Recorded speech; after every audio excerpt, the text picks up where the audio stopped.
Hi guys, मैं अजय कंबोज और आज हम बात करेंगे कि अगर आप आयुर्वेदिक प्रोडक्ट को ऑनलाइन बेच सकते हैं या नहीं बेच सकते हैं। काफ़ी कॉमन क्वेश्चन होता है जो पूछा जाता है कि क्या हम आयुर्वेदिक प्रोडक्ट को ऑनलाइन बेच सकते हैं या नहीं बेच सकते हैं, तो उसी के बारे में हम यहाँ पे डिस्कस करेंगे। क्या होता है कि पहले हमें कुछ फैक्ट जानना जरूरी है आयुर्वेदिक मेडिसिन के बारे में, आयुर्वेदिक प्रोडक्ट्स के बारे में। जितने भी आयुर्वेदिक प्रोडक्ट्स होते हैं उनकी केवल जो मैन्युफैक्चरिंग होती है वो रेगुलेटेड होती है ड्रग एंड कॉस्मेटिक्स एक्ट के अंदर। उनकी जो डिस्ट्रीब्यूशन होती है और सेल होती है वो रेगुलेटेड नहीं होती, तो उसके लिए हमें किसी प्रकार के ड्रग लाइसेंस की तो जरूरत नहीं होती। फिर भी क्या होता है कि कुछ जो ऑनलाइन वेबसाइट्स है, सेलिंग वेबसाइट्स है, वो आयुर्वेदिक प्रोडक्ट को फूड की कैटेगरी में रख लेते हैं। उनका मानना होता है कि जितने आयुर्वेदिक प्रोडक्ट होते हैं वो फूड ही होते हैं, क्योंकि ज्यादातर आयुर्वेदिक प्रोडक्ट हब से बने होते हैं, तो वो उनको फूड की कैटेगरी में ही रख लेते हैं। तो वो फिर उसके लिए आपसे FSSAI रजिस्ट्रेशन मांग सकते हैं। वैसे जनरली उस कैटेगरी में नहीं आता, फिर भी हम उसको रख लेते हैं क्योंकि कुछ गलत बात नहीं होती, क्योंकि आयुर्वेदिक मेडिसिन को मेडिसिन का दर्जा तो नहीं है, वो अल्टरनेटिव मेडिसिन में आते हैं।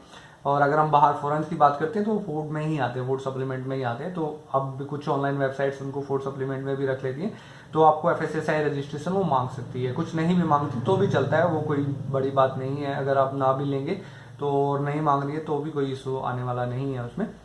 दूसरा ये होता है कि जितनी भी आयुर्वेदिक मेडिसिन होती है वो OTC ड्रग्स होती है, उनके लिए हमें किसी प्रकार की मेडिकल प्रिस्क्रिप्शन की जरूरत नहीं होती। मेडिकल प्रैक्टिशनर से जो प्रिस्क्रिप्शन लिखवाने की जरूरत नहीं होती, उनको बिना प्रिस्क्रिप्शन के सेल आउट किया जा सकता है। ओवर द काउंटर प्रोडक्ट्स होते हैं कुछ प्रोडक्ट, कुछ मेडिसिन, आयुर्वेदिक मेडिसिन ऐसे होते हैं जिनके सीवियर साइड इफेक्ट हो सकते हैं, तो वहां पे मेडिकल सुपरविजन की जरूरत पड़ सकती है।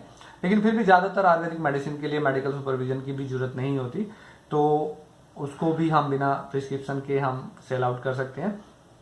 तो एक मेन चीज आपको जो जरूरत पड़ेगी वो GST नंबर की जरूरत पड़ेगी, क्योंकि जब भी हम कोई भी इंडिया में कोई भी चीज ऑनलाइन सेल करना चाहते हैं तो हमें GST नंबर की रिक्वायरमेंट होती है।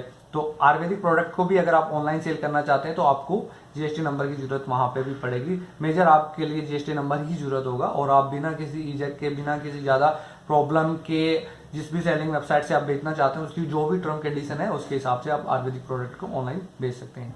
Thanks for watching.